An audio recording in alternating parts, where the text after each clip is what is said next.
सभी भक्तों को राधे राधे। आइए सुनते हैं योगिनी एकादशी व्रत कथा।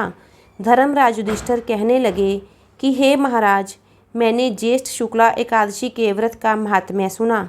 अब कृपा करके आषाढ़ कृष्णा एकादशी की कथा का वर्णन कीजिए। इस एकादशी का क्या नाम है और क्या महात्म्य है, सो सब कृपा करके वर्णन कीजिए। श्री कृष्ण कहने लगे कि हे राजन, आषाढ़ कृष्णा एकादशी का नाम योगिनी है। इसके व्रत से समस्त पाप नष्ट हो जाते हैं।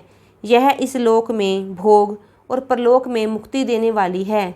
यह तीनों लोकों में प्रसिद्ध है। मैं तुमसे पुराणों में वर्णन की हुई कथा कहता हूँ, सो तुम ध्यानपूर्वक सुनो। स्वर्गधाम की अलकापुरी नामक एक नगरी में कुबेर नाम का एक राजा रहता था।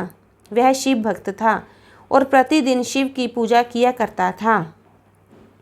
हेम नाम का एक माली पूजन के लिए उसके यहाँ फूल लाया करता था।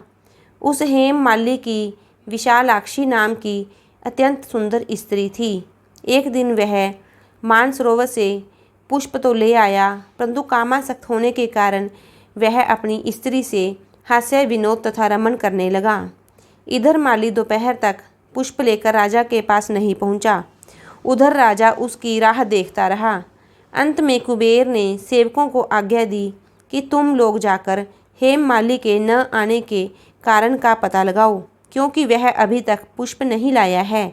सेवकों ने कहा कि महाराज, वह पापी अति कामी है, अपनी स्त्री से हास्य विनोद तथा रमन कर रहा होगा। यह सुनकर कुबेर ने क्रोधित होकर उसे बुलाया। हेम माली राजा के भय से कांपता हुआ उपस्थित हुआ। राजा कुबेर क्रोध के मारे जिसके होंठ कांप रहे थे, कहने लगा, अरे पापी, नीच, कामी, तूने मेरे परम पूजनीय ईश्वरों के भी ईश्वर श्री शिव जी महाराज का अनादर किया है। इसलिए मैं तुझको श्राप देता हूँ कि तू स्त्री का वियोग सहेगा और मृत्युलोक में जाकर कोढ़ी होगा। कुबेर के श्राप से हेम माली का स्वर्ग से पतन हो गया और वह उसी क्षण पृथ्वी पर गिर गया। भूतल पर आते ही उसके श्वेत कोढ़ निकल आया। उसकी स्त्री भी उसी समय अंतर्ध्यान हो गई। मृत्युलोक में आकर उसने महान दुख भोगे। भयानक जंगल में जाकर बिना अन्न और जल के भटकता रहा। रात्रि को निद्रा भी नहीं आती थी, परंतु शिव जी की पूजा के प्रभाव से उसको पिछले जन्म की स्मृति का ज्ञान अवश्य बना रहा।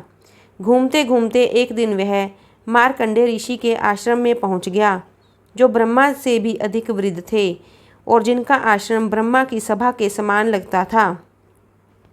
हेम माली वहां जाकर उनके पैरों में पड़ गया। उसको देखकर मार्कंडेय जी बोले कि तुमने ऐसा कौन सा पाप किया है जिसके प्रभाव से तुम कोढ़ी होकर महान दुख भोग रहा है। हेम माली कहने लगा कि मैं कुबेर का सेवक हेम माली हूँ। मैं राजा की पूजा के लिए नित्याप्रति पुष्प लाया करता था। एक दिन मुझे अपनी स्त्री के साथ विहार करते देर हो गई और दोपहर तक पुष्प लेकर नहीं पहुंच सका, तो उन्होंने मुझे शाप दे दिया कि तुझे स्त्री का वियोग होगा और मर्त्यलोक में जाकर कोढ़ी बनकर दुख भोगेगा। इस श्राप से मैं कोढ़ी होकर अत्यंत दुख भोग रहा हूँ। अंत आप कोई ऐसा उपाय बताएं जिससे मेरा यह दुख दूर हो जाए। इस पर मार्कंडेय ऋषि बोले कि तूने मेरे सन्मुख चूँकि सत्य वचन कहे हैं, इसलिए मैं तेरे उद्धार के लिए एक व्रत बताता हूँ। यदि तू आषाढ़ मास के कृष्ण पक्ष की योगिनी नाम की एकादशी का विधि पूर्वक व्रत करेगा तो तेरे सब पाप नष्ट हो जाएंगे। यह सुनकर हेम माली ने अत्यंत प्रसन्न होकर मुनि को साष्टांग प्रणाम किया। मुनि ने उसको अत्यंत स्नेह के साथ उठाया। हेम माली ने मुनि के कथनानुसार विधि पूर्वक योगिनी एकादशी का व्रत किया और इसके प्रभाव से अपने पुराने स्वरूप में आकर अपनी स्त्री के साथ विहार करने लगा।